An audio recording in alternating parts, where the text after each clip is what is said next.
Okay, this video is for claws for life. You gotta, you say that you don't feel confident. You don't feel confident compared to people who've been playing much longer than you, despite having some success, only playing for a year and a half. And you also said that your parents, after games or practices, they compare you to everyone else, and you're saying this also is a drain on your confidence. So there's a phrase that goes, "You can only run your own race." What does that mean, right? So it's like comparing yourself to others isn't that productive, and I think that's tough if your parents are doing it. And in life, you're gonna have tough conversations with your family, with your friends, with teachers, with employers, even with yourself. You gotta have tough conversations. So, you could say, let's say they start comparing you to other players. You could listen, and then you could say, hey, I appreciate you. Maybe they're driving you to practice and driving you to games. You could say, I appreciate you helping me think about my game. And then you could say, sometimes I feel like when you compare me to other players, it takes away from my happiness, or something like that. You got to put into your own words. You could say, I appreciate you wanting me to think about my play, but right now, I would like to, I want to just relax for a little bit. You could just say thank you for thinking about me and helping me improve, but right now I want to focus on my own play, and I don't, and I want to think less about Cindy, or I want to think less about whoever. And then you could say, but I value, you could say, Mom or Dad, like it's important for me that that you're there, and I really appreciate you trying to help my game, but for now I want to just think about, like, let me just review in my own head. Or you could just phrase it in a way that works for you, that says, hey, I don't want to talk about my teammates. Thank you for your feedback, but let's talk about whatever. Just you could redirect, and they might get the hint. So that's one strategy. You could try. In terms of your personal confidence, what's helpful is getting out of your head. And what I mean by that is when you start to develop some practice, specifically some rituals, which I believe are deeper than practices. Rituals is things like, it's like prayer, and you could develop kind of like a soccer ritual, and that could be just juggling with yourself for a few minutes a day, doing some juggling, some dribbling. I'm a big fan of this thing. It's a kick trainer that a lot of clubs all over the world use. It's just a ball and a rope. It's cheap. It's $24 on Amazon. It's called an SKLZ kick trainer. They have some that are more expensive called a sense ball, but I like the cheaper one better, actually. You could make one yourself with a size 1 ball.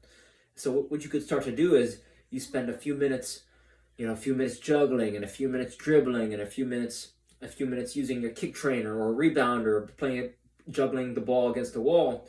And what's going to happen is, it's easy to get caught up in your own head, right? So just by practicing, you start to forget about these negative thoughts, and you forget about what everyone's saying, and you just kind of let go, and you become one with the ball. And I've always found that once you get moving, and once you get flowing, you start to become the juggling and your breathing, and wherever you're at, they kind of all flow together. So you're just becoming super present, and you don't got to worry about, you might feel unconfident, but once you start getting that ball going, out of your head and into the ball, then everything just comes together. So you'll realize that all your, all the stuff that's telling you that you're not good enough, or telling you this, that, and other thing, you ain't got to worry about that, because your touch, your touch will do the talking, and you'll start to say, wow, like,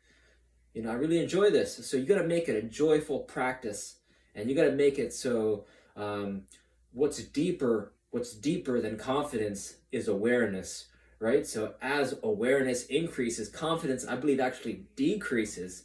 And as awareness increases, now, like when you're walking onto the field, or you're walking even in the park, or even in the car, you start to take driving lessons, right? Always aware, always looking. If you watch Messi play, he's always scanning the field, right? You want to develop that habit of always scanning. If you're in like the city, and some places get a little rough, a little dangerous, you always want to be just looking. You could start to read people's emotions just by what their eyes are saying, just by their body language. So you always want to be scanning the field, always looking, right? The Egyptians, they worshipped the eyes, because when your eyes, and you start to see clearly, then you start to become more aware of, right? You become aware on the field if you can see the field. So you always want to be looking, because then you don't need to run as hard, and you don't need to do so much hard work. If you spend a lot of time scanning, then you could be very precise with your decision making. You could make great passes. You could catch the goalie off the line. Chip the goalkeeper, or hit a long, a long shot if the keeper's sleeping. So, right. So just a daily habit of getting out of your head and into your feet is going to help you. I doubt myself every day, but then you pick up the ball and then you just forget all about it, right? I've been playing this game for 27 years, and I'm still just getting better every day, right? Anytime, just start bringing a ball with you everywhere you go. A kick trainer, a tennis ball, a size 1 ball. Anytime that you can be walking, you could be using a kick trainer. And every time that you're walking, you could be dribbling. So you just got to increase your volume of touches. It doesn't matter how long you play. It just matters about smart training, having a lot of fun, getting better every day, being humble enough to ask people who are better than you, even playing with boys, with the boys team. Don't be afraid. The best girls play with boys growing up. That's why can be so physical, and their speed of play is so quick. So if your club team, boys practice, don't hesitate to join the boys. Boys are warming up. Just go juggle with them. You got to ask Muhammad Ali. He would write letters to the best trainers in the world, and he would say, "My name is Muhammad Ali. I would like to train with you.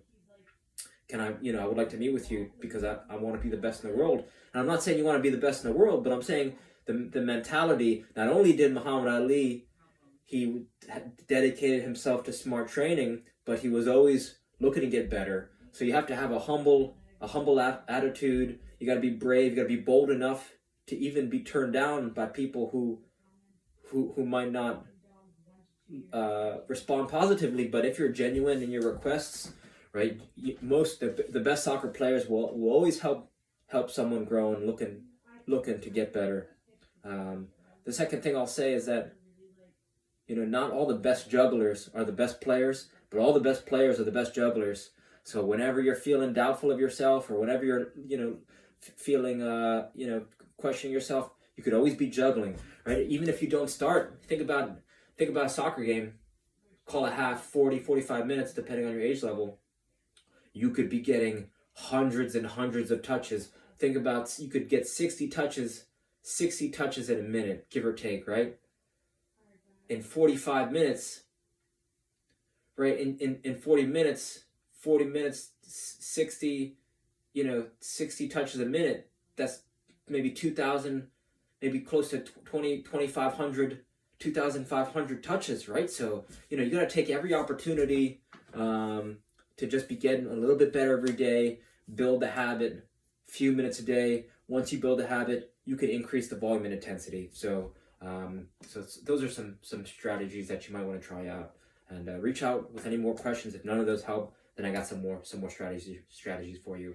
So reach out with more questions. All right, thank you.